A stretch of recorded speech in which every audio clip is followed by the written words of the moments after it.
In this week's video, we'll take a look at another category of food that I argue is one of the worst for type 2 diabetes and blood sugar metabolism. Let's dive in. Hey everyone, my name is Jeremiah Farias. I'm a registered dietitian and I've been researching health and wellness for over a decade now. I help adults suffering from blood sugar dysregulation issues, things like type 2 diabetes, prediabetes, and low energy levels. I hope you enjoyed today's video. In part one, I reviewed why refined and fortified grains are problematic not only for type 2 diabetes, but overall health. Today, we'll continue the conversation on the worst foods for type 2 diabetes by looking at polyunsaturated fats, what they are, where they're found, why are they problematic, and what can we replace them with. Next, let's discuss polyunsaturated fats.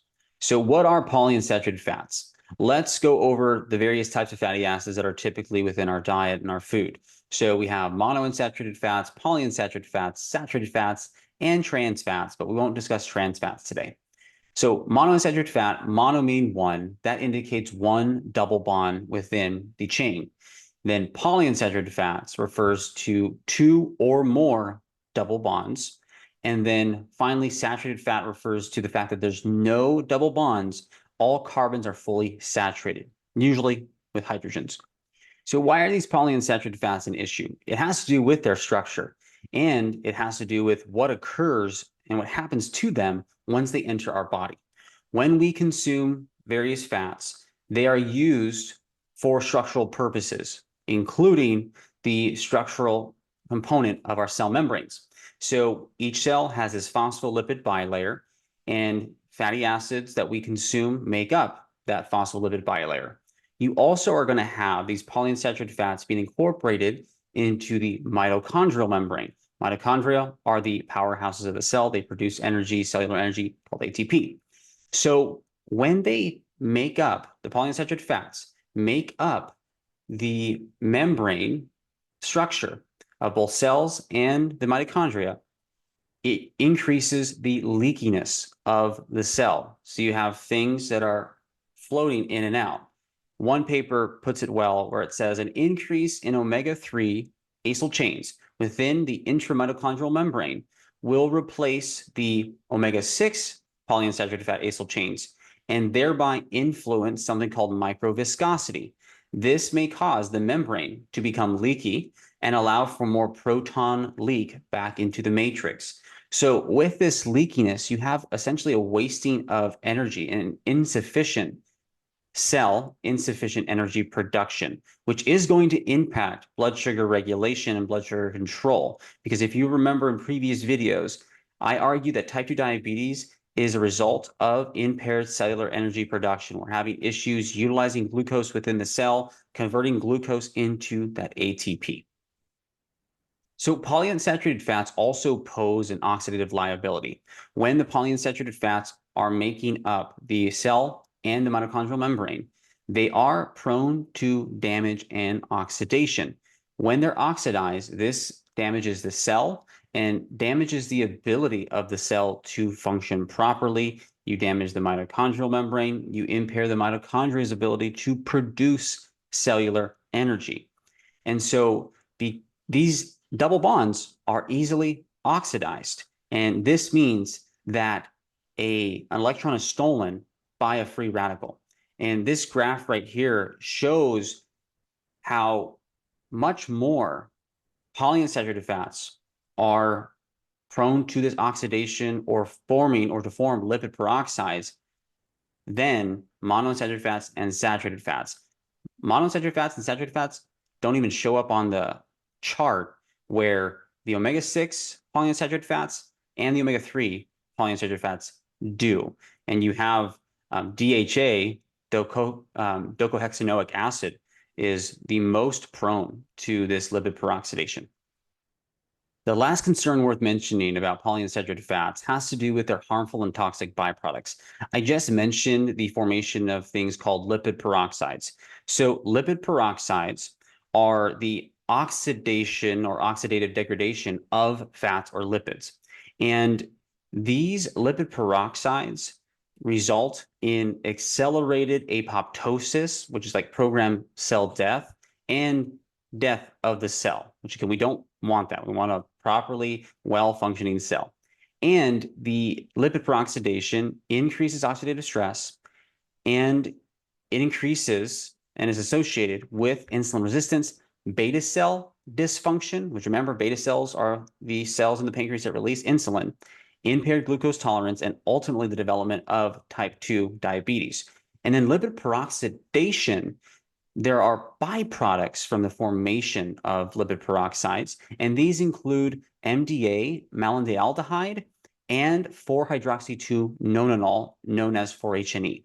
And both of those toxic byproducts have long been linked with metabolic health or worsened metabolic health in patients with type 2 diabetes. Hey everyone, I wanted to take a quick break from the content and share with you a free guide that I created. It's titled 5 Steps to Improving Your Blood Sugar Metabolism. In it, you're going to find a lot of practical information that you can begin implementing today to start changing the way that your body uses glucose in the cell. And if you've checked out any of my previous videos, this is what I believe is the primary culprit that's driving blood sugar metabolism issues like type 2 diabetes and prediabetes. You're going to get specific information going over the importance of protein, the types of protein to consume, and how to even calculate how much protein should you be having on a regular basis. The quality of carbohydrates you should be including in your diet. Again, previous videos I've gone over highlight carbohydrates aren't the problem. It's your body's ability to utilize them. However, quality of carbohydrates, quality of food do matter. And so in this guide, you'll find information on the carbohydrates, certain fats that we want to avoid or limit, and the others that we want to include and prioritize, along with a lot more information. You'll be able to find the link to download this guide in the description below. So where are these polyunsaturated fats found? They're found in what most people, including myself, would deem as unhealthy foods, but they're also found in what a lot of people would consider as healthy foods. So let's start with the unhealthy foods. Seed oils are a primary source of polyunsaturated fats within most Americans and even other developed countries' diets. And seed oils include vegetable oil, corn oil, safflower, sunflower, soybean, canola oil. And these are going to be very commonly used in fast food restaurants. They're used in processed foods. And so if you're consuming fast food and even in restaurant food in general, they are likely going to be using these seed oils to cook in. And the next and last unhealthy food, I guess it depends on the person, but chicken, or specifically fatty chicken and fatty pork, are very rich in polyunsaturated fats. The reason for that is chicken and pork are primarily fed corn and soy. Now, if you remember, corn oil and soybean oil are rich in polyunsaturated fats. Because chickens and pigs have one stomach, they're known as monogastric animals like us, the fat that they consume then makes up their body fat.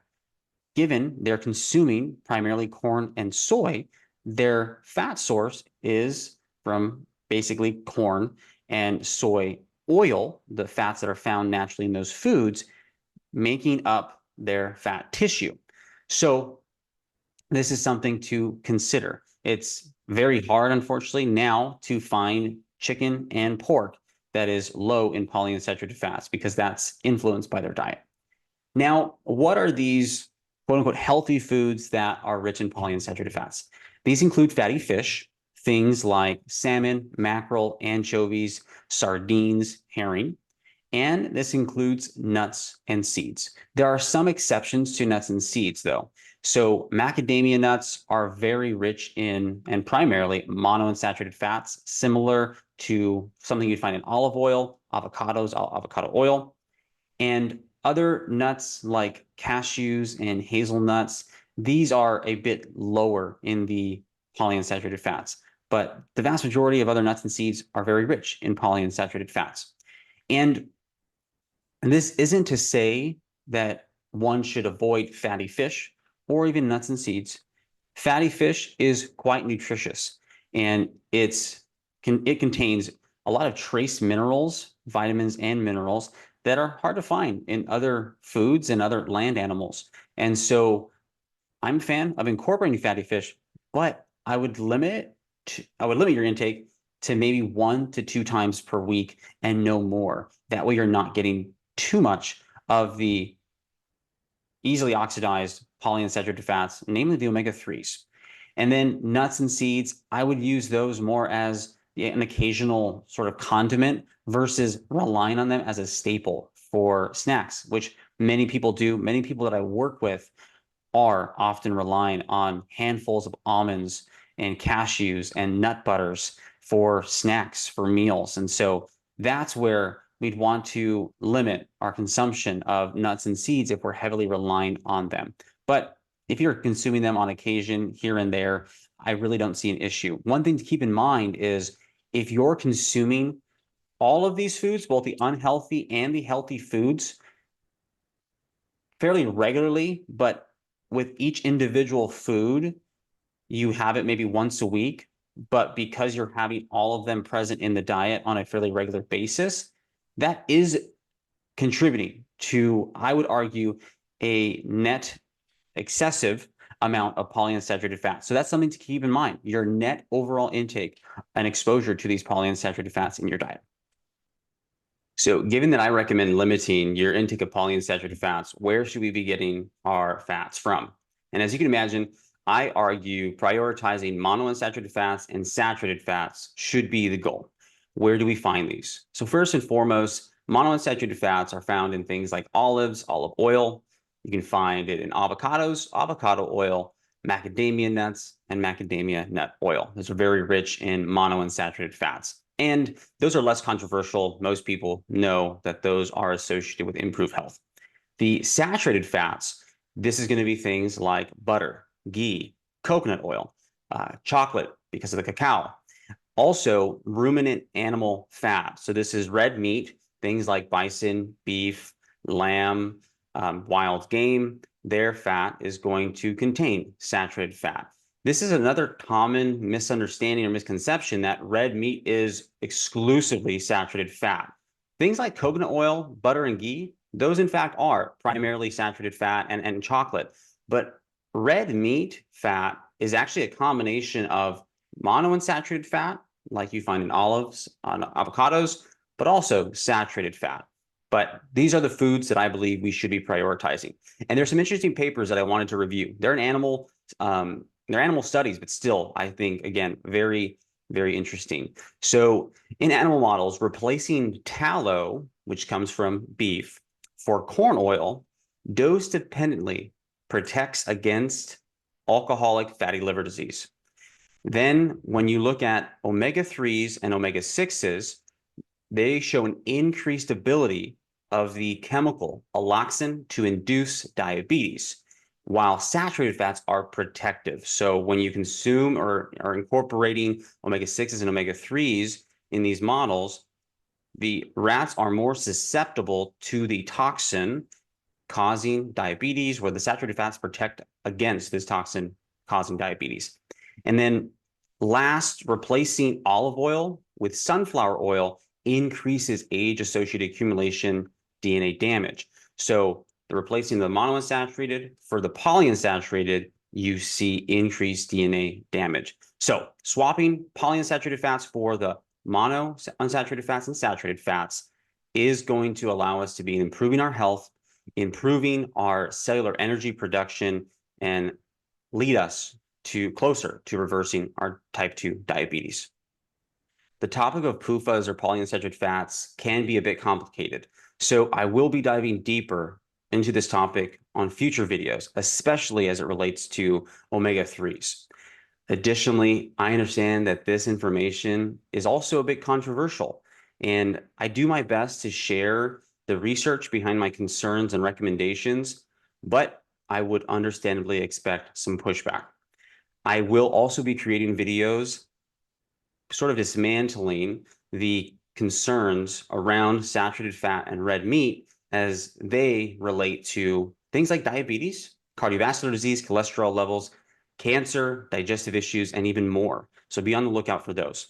Please let me know, what questions do you have about polyunsaturated fats? What have you heard about polyunsaturated fats like the omega-6s and the omega-3s down in the comments?